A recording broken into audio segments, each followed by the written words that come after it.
नमस्कार प्रिय दर्शकों, कैसे हो? उम्मीद करता हूँ कि आप सब अच्छे होंगे। एक बार फिर से हमारे YouTube चैनल पर आपका स्वागत है।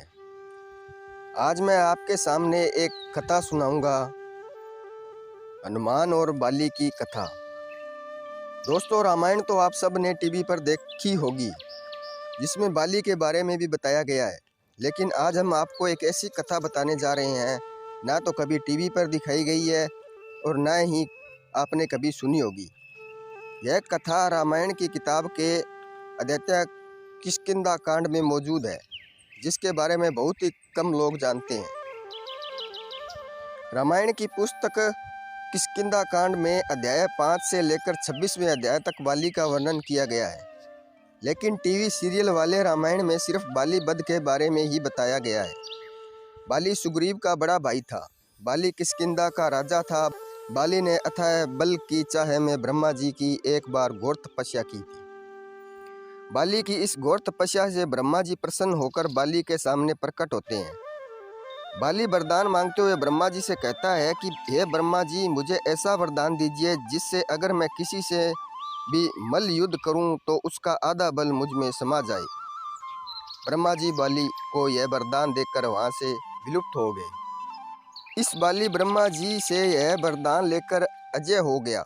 वरदान मिलते ही बाली को अपने अंदर एक अद्भुत ऊर्जा की अनुभूति होने लगी। ब्रह्मा जी से मिले इस वरदान की बदौलत बाली धरती पर बड़े से बड़े योद्धा को मल्ल युद्ध के लिए ललकारने लगा। हर कोई बाली से युद्ध हारता रहा, यहाँ तक कि बाली रावण जैसे बलशाली योद्धा को भी मल्ल युद्ध के लिए ललकारता बैठता। इस युद्ध में रावण हार जाता। अब बाली को खुद की ताकत पर इतना घमंड हो जाता है कि जंगल में घुसकर पेड़ों को उखाड़ फेंकता है, पर्वतों को हिलाने लगता है।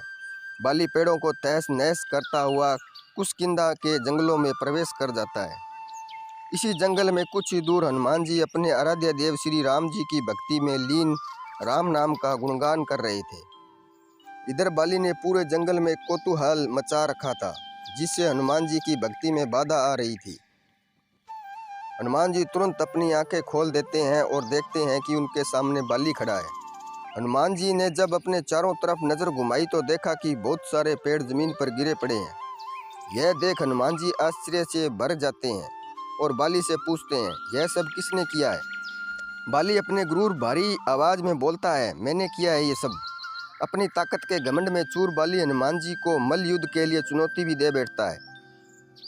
अब इस बात को ध्यान में रखते हुए कि बाली मेरे बड़े भाई है, तो हनुमान जी बाली की चुनौती को अस्वीकार कर देते हैं और बोलते हैं, बाली भैया, आप मुझसे बड़े हो, मैं आपका सम्मान करता हूँ, भला मैं आपसे मल्ल युद्ध कैसे कर सकता हूँ?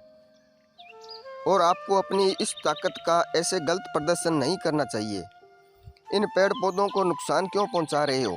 इन पेड़ पौधों पर पक्षियों के घर होते हैं, जीव जगत का ऐसे कष्ट मत पहुँचाओ। बाली भैया, आप अपनी ताकत के घमंड में इतना अंधे हो चुके हो कि आपको इतना भी ख्याल नहीं है कि आप क्या कर रहे हो। आपने इस प्रकृति को कितना नुकसान पहुंचा दिया। बस बहुत हुआ बाली भैया, आप कृपया यहाँ से चले जाएं और मुझे अपने भगवान राम का गुणगान करने दें। इतना सुन बाली क्रोध से भर जाता है और बोलते हैं, अपनी समझदारी अपने पास रखो हनुमान, सीधा सीधा क्यों नहीं कहते कि तुम मेरे पराक्रम से डरते हो? यदि ऐसा है तो अपनी हार स्वीकार कर लो। हनुमान जी बाली भैया की इन बातों को सुन चुपचाप खड़े रहते हैं। हनुमान जी को इस प्रकार चुप खड़ा देख बाली फिर से हनुमान जी को मल्ल युद्ध के लिए उकसाता है। अब बाली अपनी ताकत में इस कदर अंधा हो जाता है कि बोलता है कि तुम तो क्या तुम्हारे भगवान राम भी मुझे मल्ल युद्ध में नहीं हरा सकते? जाओ बुला लो अपने राम को।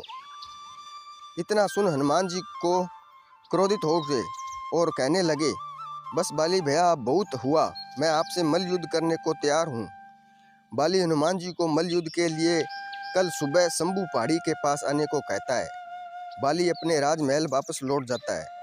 इसके बाद हनुमान जी के समक्ष ब्रह्मा जी प्रकट हो जाते हैं। ब्रह्मा जी को देख हनुमान जी उन्हें प्रणाम करते हैं। तब ब्रह्मा जी हनुमान जी को कहते हैं, हे हनुमान, आप तो स्वयं भगवान शिव के अंश हो, श्री सृष्टि के पालन करता भगवान विष्णु के अवतार श्री राम जी के परम भक्त हो। आपकी अद्भुत असीमित शक्ति से तो तीनों लोग परिचित है। तो मैं आपसे आग्रह करता हूँ कि कृपया आप बाली की इस उदारता को क्षमा कर दें, आप उनसे मल्ल युद्ध ना करें। यह सुन हनुमान जी बोलते हैं, हे परमपिता ब्रह्मा जी, कृपा आप ऐसे हमसे प्रार्थना कर हमें शर्मिंदा न करें। हे ब्रह्मदेव, अगर बात सिर्फ युद्ध की होती तो मैं आप की बात अवश्य मान लेता, लेकिन बाली भैया ने मेरे आराध्य श्री राम को ललकारा है, तो मैं युद्ध से पीछे कैसे हट सकता हूँ। तब ब्रह्मा जी बोलते हैं, ठीक है पुत्र, लेकिन मेरा एक आग्रह है, जब तुम बाली से युद्ध करने जाना तो अपनी शक्ति का सिर्फ 10वां हिस्सा ही लेकर जाना, शेष हिस्सा यही श्री राम के चरणों में रख देना।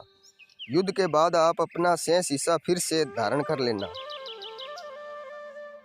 हनुमान जी उनकी यह बात मान लेते हैं। सुबह होते ही हनुमान जी अपनी शक्ति का सिर्फ 10वां हिस्सा धारण करते हैं, बाकी का राम जी के चरणों में समर्पित कर देते हैं।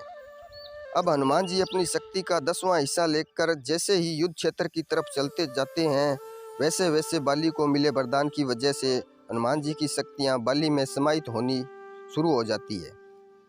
हनुमान जी की तनिक मात्र शक्ति से ही बाली अपने अंदर इतनी अद्भुत ऊर्जा की शक्ति का अनुभव करने लगा कि बाली के शरीर में मानो ऊर्जा का महासागर उमड़ आया हो। इधर जैसे जैसे हनुमान जी निकट आ रहे थे, उधर बाली के अंदर हनुमान जी शक्तियाँ समाहित होती जा रही थी। बाली के लिए अब इन शक्तियों को संभाल पाना बहुत मुश्किल हो रहा था। अब बाली को लगने लगा कि यह ठीक नहीं हो रहा है, यदि ऐसे ही शक्तियाँ समाहित होती रही तो मेरा शरीर तो अभी फट जाएगा।